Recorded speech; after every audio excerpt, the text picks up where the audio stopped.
I stood by my grandparents' graves, clutching the last photo we took together at the farm they built from nothing. The lawyer had just dropped a bombshell that shook our family to its core. They left me, not my golden child sister Audrey, the majority of their estate. My father slammed his fist on the table. My mother sobbed about betrayal. What they never expected was that my grandparents had anticipated their reaction and prepared a surprise that would change everything. Before I share how my grandparents protected me, even from beyond the grave, let me know where you are watching from, and hit subscribe if you want to hear more surprising family stories like this one. My childhood always felt like I was living in the shadow of my younger sister Audrey. My father Thomas ran his own private company, and my mother Diane worked as an interior designer. From the beginning, it was clear who the favorite child was. I still remember the day I brought home straight A grades for the third quarter in a row. I rushed through the door, report card in hand, only to find my parents completely focused on Audrey practicing her ballet routine in the living room. When I tried to show them my achievement, my father barely glanced at it before saying, "That is nice, Bennett. Now please be quiet, your sister needs to concentrate." This became the pattern of my entire childhood. No matter what I accomplished, it was never quite enough to gain their full attention or approval.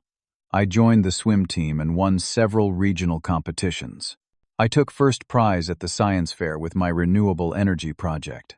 I maintained perfect grades throughout high school, but none of it seemed to matter. The contrast in how we were treated became painfully obvious during birthdays and special occasions. When Audrey turned 16, my parents gifted her a brand new car with a big red bow on top. They threw her an elaborate party with all her friends at an expensive venue. When my 16th birthday came around a year later, I received a card with $20 inside. My mother explained they were a bit tight on money this year, despite recently renovating their master bathroom. I even had to organize my own high school graduation celebration because my parents were busy attending one of Audrey's dance recitals that happened to fall on the same weekend. I invited friends over to our house while my parents were away, ordered pizza with money I saved from my part-time job, and tried not to feel the emptiness of celebrating such a milestone without family. Throughout these disappointments, my maternal grandparents, Harold and Eleanor, became my sanctuary. They had built a successful family business from scratch, a regional grocery chain that had expanded to 15 locations across 3 states. Their farm, about an hour outside the city, became my favorite place in the world. Every summer, I would spend weeks at their farm away from the constant reminders of my second-place status at home. With my grandparents, I felt valued and seen in ways my parents never managed to make me feel. Grandpa Harold would take me fishing in the early mornings at the pond behind their property. He taught me how to bait a hook, how to wait patiently for the fish to bite, and most importantly, how to appreciate the quiet moments in life. "The measure of a man is not what he accumulates, Bennett," he would tell me as we sat on the dock with our fishing poles.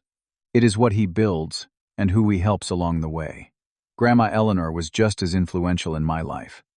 She would wake up before sunrise to bake fresh bread and would teach me family recipes that had been passed down for generations. Her apple pie was legendary in the community, and she made sure I knew exactly how to replicate it. "Food brings people together," she would say, as we kneaded dough side by side.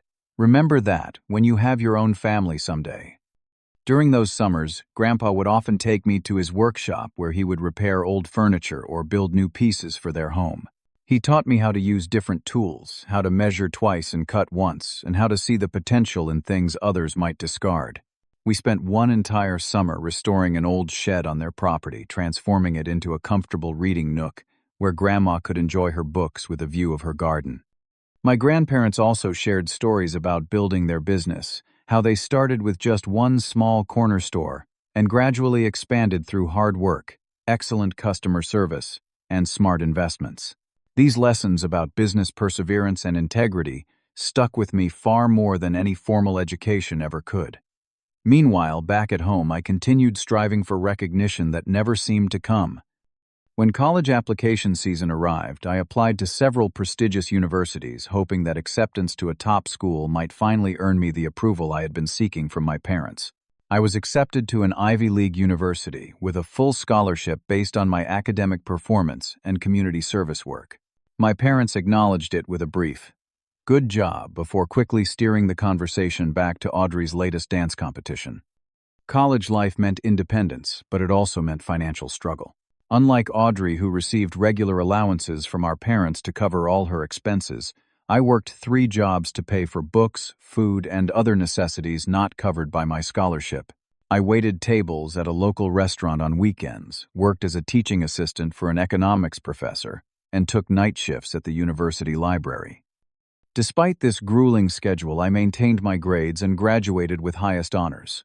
My grandparents attended my graduation ceremony, beaming with pride as I crossed the stage. My parents and Audrey were notably absent, having decided to take a European vacation that coincidentally fell during the same week. They had already booked the tickets months ago, my mother explained over the phone. You know how much Audrey has always wanted to see Paris. Throughout college and into my early professional life, I continued making attempts to strengthen my relationship with my parents. I would organize family dinners whenever I was in town, only to have them canceled at the last minute for various reasons. I would send thoughtful gifts for birthdays and holidays, only to receive generic thank you texts in return. All the while, Audrey continued to be lavishly supported. She changed her major 3 times in college, took 6 years to complete a 4-year degree, and still had her apartment and car paid for by our parents. When she graduated with average grades, our parents threw an extravagant party and gifted her a 2-week vacation to Hawaii. The dynamics of our family seemed set in stone until my grandfather suffered a heart attack when I was 28. The call came on a Tuesday afternoon while I was in the middle of an important presentation at the marketing firm where I worked. Despite having a major campaign launch the following week, I immediately requested emergency leave to be with my grandparents. When I called my parents to inform them about Grandpa's condition, their response was lukewarm at best. "The hospital has nurses for that sort of thing," my father said dismissively. "I do not see why you need to drop everything and run over there." Nevertheless, I drove straight to the hospital and stayed by my grandfather's side throughout his recovery. From that point forward, I spent every weekend at their farm, helping with chores that had become difficult for them in their advancing age. I would mow the lawn, repair loose boards on the porch, and ensure they had groceries and medications. During one of these weekend visits, I discovered that Grandma Eleanor had also been diagnosed with late-stage cancer but had kept it from the family. She made me promise not to tell anyone, explaining that she did not want a fuss made over her declining health. "We have had good, full lives, Bennett," she assured me, patting my hand. "What matters now is making sure things are in order for when we are gone." As their health continued to decline, I arranged to work remotely so I could spend more time at the farm. We had many deep conversations during those final months. They would often express their concerns about how I had been treated by my parents throughout my life. "We have always seen it. You know," Grandma confessed one evening as we sat on their porch watching the sunset, "the way they favor Audrey." I would assure them that I had made peace with it, that I had built my own life and was doing well professionally. But they would exchange knowing glances that I could not quite interpret. "You are stronger than you know, Bennett," my grandfather told me, on one of his last lucid days, squeezing my hand with surprising strength. "And sometimes being strong means standing up for yourself, even against family."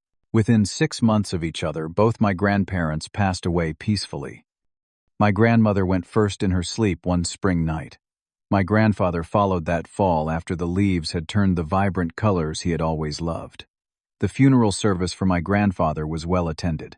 Former employees from their grocery stores, neighbors, and friends from throughout their lives came to pay respects. I delivered a heartfelt eulogy, sharing stories of fishing lessons and workshop projects, while my parents and sister sat stoically in the front row, checking their watches occasionally.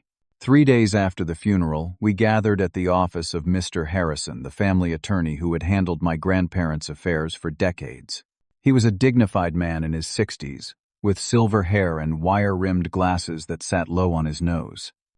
The mood was somber as we settled into leather chairs around a large mahogany table. "Before I begin," Mr. Harrison said, adjusting his glasses, "I want to express my condolences. Harold and Eleanor were not just clients, but dear friends." He opened a thick folder and began reading the will in a clear, measured voice. What came next stunned everyone in the room. My grandparents had left their farm, the family business, and 75% of their considerable financial assets to me. My parents and Audrey would split the remaining 25% along with a few family heirlooms. The silence that followed was deafening, broken only by my father suddenly slamming his palm on the table. "This is absolutely unacceptable," he shouted, his face turning crimson. "There must be some mistake." My mother burst into tears, clutching her designer handbag. How could they do this to us? Their own daughter Audrey turned to me with pure venom in her eyes. "You manipulated them when they were weak and dying. You always acted so perfect around them. What a hypocrite. What a greedy, selfish person you turned out to be." I sat in shocked silence. I had no idea my grandparents had planned this. While I had spent time with them because I genuinely loved and cared for them, I never expected to be the primary beneficiary of their will. "Mr. Harrison cleared his throat loudly, commanding attention. "I can assure you all that Harold and Eleanor were of completely sound mind when they made these decisions. They considered this matter very carefully.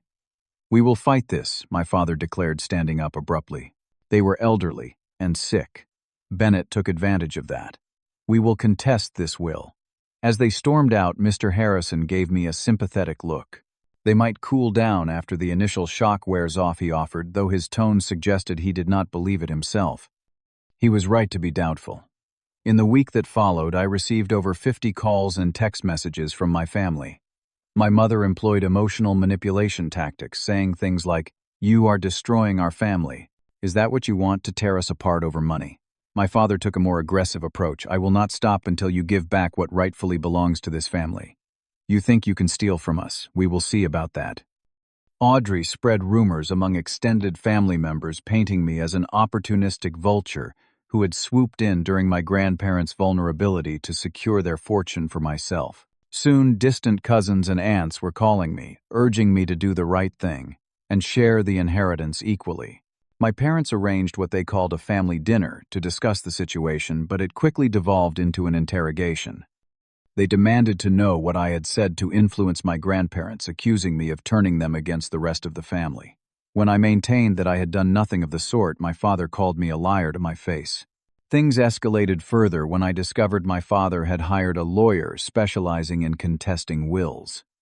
Through a family friend who worked at his firm, I learned they were building a case claiming my grandparents lacked the mental capacity to make sound financial decisions in their final months. One afternoon, I drove to the farm to check on the property and found my parents' car in the driveway.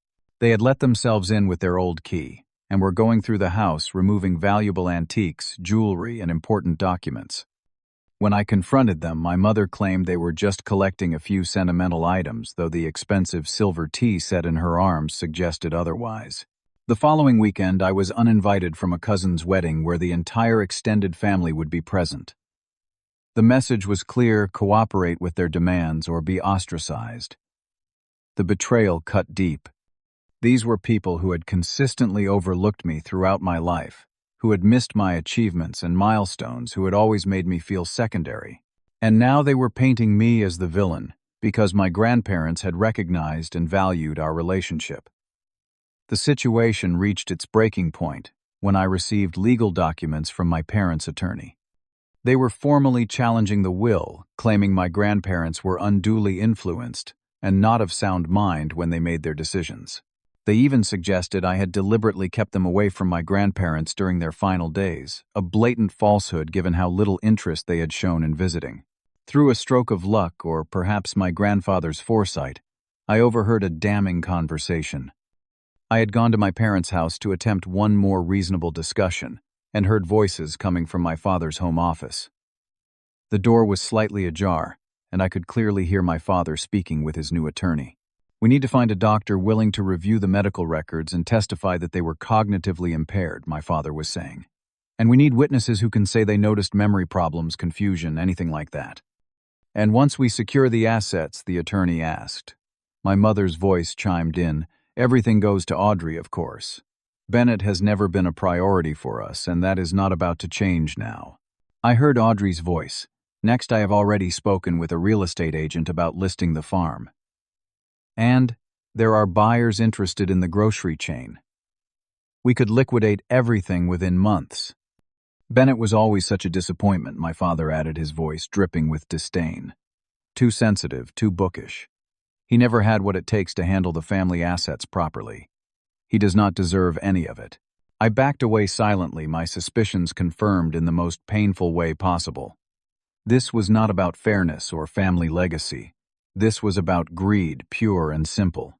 And they were willing to dishonor my grandparents' memory and destroy my reputation to get what they wanted. Back at the farm that evening, I sought solace in my grandfather's library, a room filled with well-loved classics and business books that had guided him throughout his life. As I ran my fingers along the spines, I paused at his favorite novel, Moby Dick. When I pulled it from the shelf, a sealed envelope fell out with my name written in my grandfather's distinctive handwriting. With trembling hands, I opened it and began to read, "Dearest Bennett, if you are reading this, it means both your grandmother and I have passed on. We want you to know that we have always seen how you have been treated by your parents. We have watched you strive for their approval and love only to be consistently overlooked in favor of your sister. We have witnessed your dedication, your work ethic, your kindness, and your resilience in the face of this unfairness. While Thomas, Diane, and Audrey have always taken for granted what they have been given, you have worked tirelessly for everything you have achieved. Our decision to leave the majority of our estate to you was not made lightly or in haste. We believe you will honor our legacy and the business we built far better than they would. Thomas has already approached us multiple times about selling the business to fund his own ventures, and we know they would likely dismantle everything we have worked for. We also know they will not accept our decision easily. They will fight, they will pressure you, and they will try to make you feel guilty. Be strong, dear one. We have taken precautions to ensure our wishes are respected. Remember what we taught you about integrity and perseverance.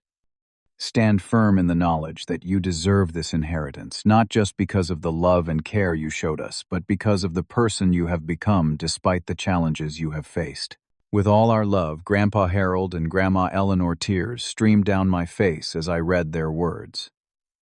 They had seen everything, understood everything, and they had planned accordingly. The next morning, I contacted Julia Winters, a highly regarded estate attorney recommended by a colleague. I shared the entire situation with her, including the letter and what I had overheard at my parents' house. After reviewing the will and all associated documents, Julia looked up at me with a confident smile.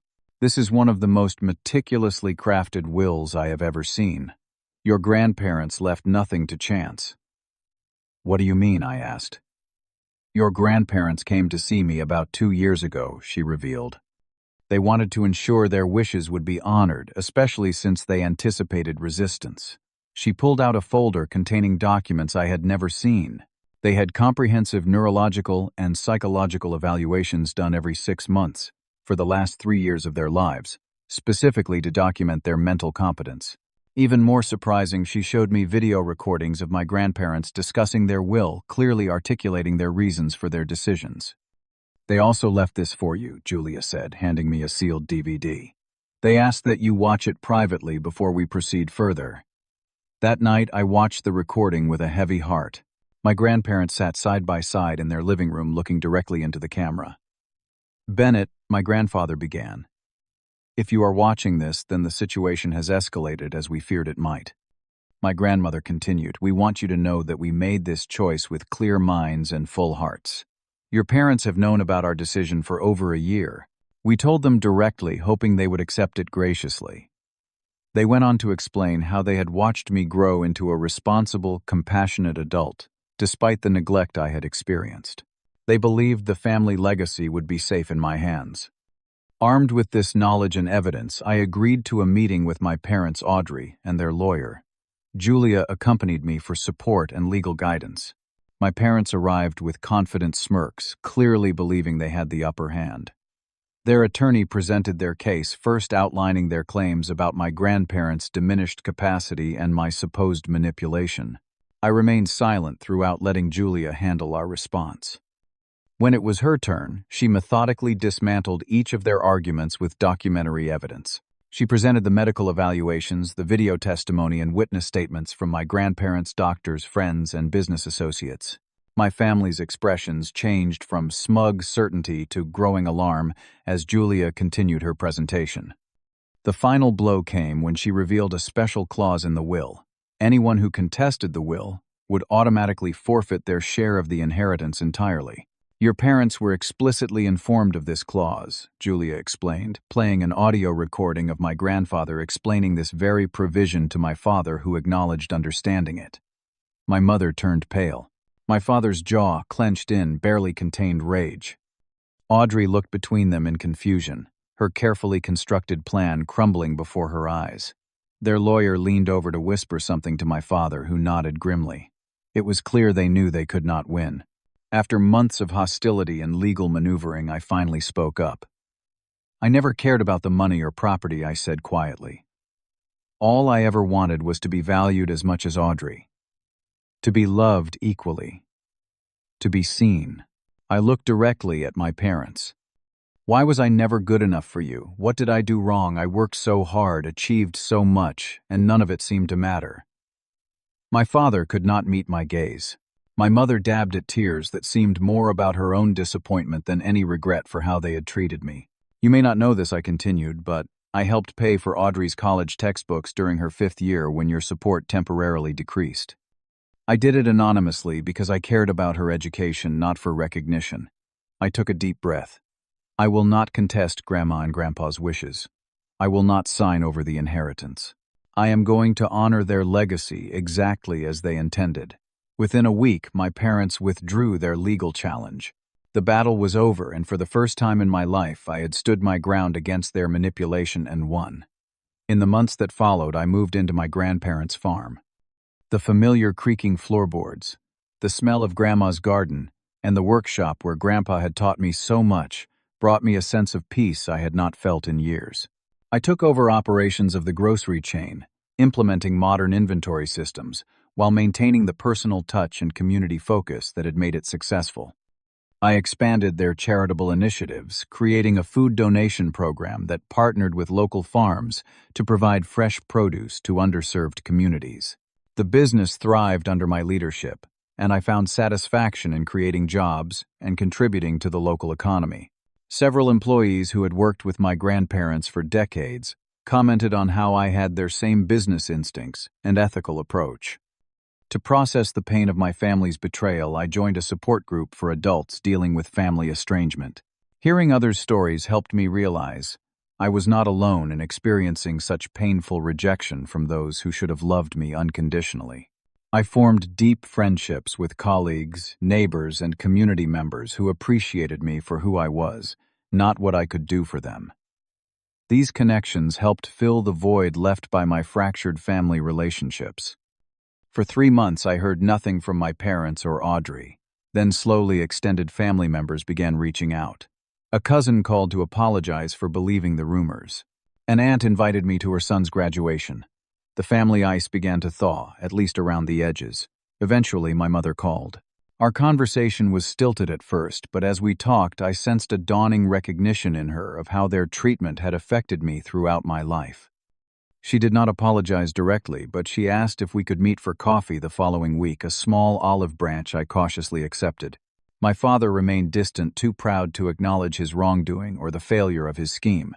Audrey, however, sent a text message that suggested she was beginning to reflect on her role in the family dynamics, and how being the favorite child had shaped her into someone who expected preferential treatment in all areas of life. As I settled into my new role as caretaker of my grandparents' legacy, I discovered an old photo album I had never seen before.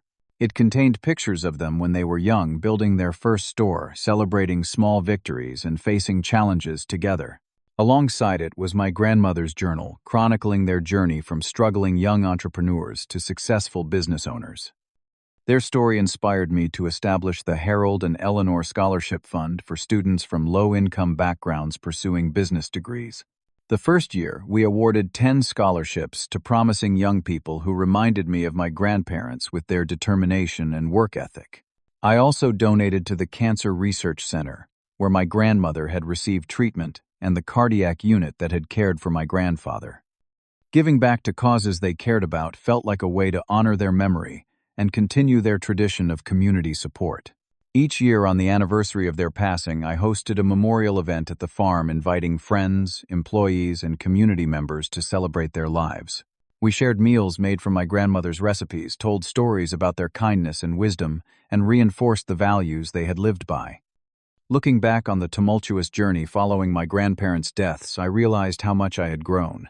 I had learned about the true meaning of family, the importance of standing up for myself, and the power of living according to my values even when it is difficult. I understood that family is not always defined by blood but by love, respect, and mutual support. My grandparents had been more family to me than my parents ever were, and the community I had built around me now fulfilled that role in their absence. I learned the importance of forgiveness, not for the benefit of those who hurt you, but for your own peace of mind. While I maintained boundaries with my parents and sister, I no longer carried the burning resentment that had initially consumed me after discovering their plot. About a year after the inheritance battle, I met Sophia at a community fundraiser. She was warm, genuine, and shared my values of honesty and compassion. Our relationship developed slowly and thoughtfully, built on mutual respect and open communication. As we discussed our possible future together, I found myself reflecting on how I would approach parenthood differently than my own parents had. I vowed that if we had children, I would ensure each child felt equally loved and valued, breaking the cycle of favoritism that had caused so much pain in my family. Through this challenging experience, I gained a profound appreciation for my grandparents' foresight and love. They gave me not just material wealth, but something far more valuable: the confidence to stand on my own, the courage to face adversity, and the wisdom to recognize what truly matters in life. True wealth is not measured by the balance in your bank account, but by the people who genuinely love and support you. And sometimes those people continue to love and protect you, even after they are gone. If you have ever been underestimated or overlooked by family, did you eventually find your own path to happiness? Please share your experience in the comments, and do not forget to like, subscribe, and share this story if it resonated with you. Thank you for listening. And remember, your worth is not determined by others' inability to see it.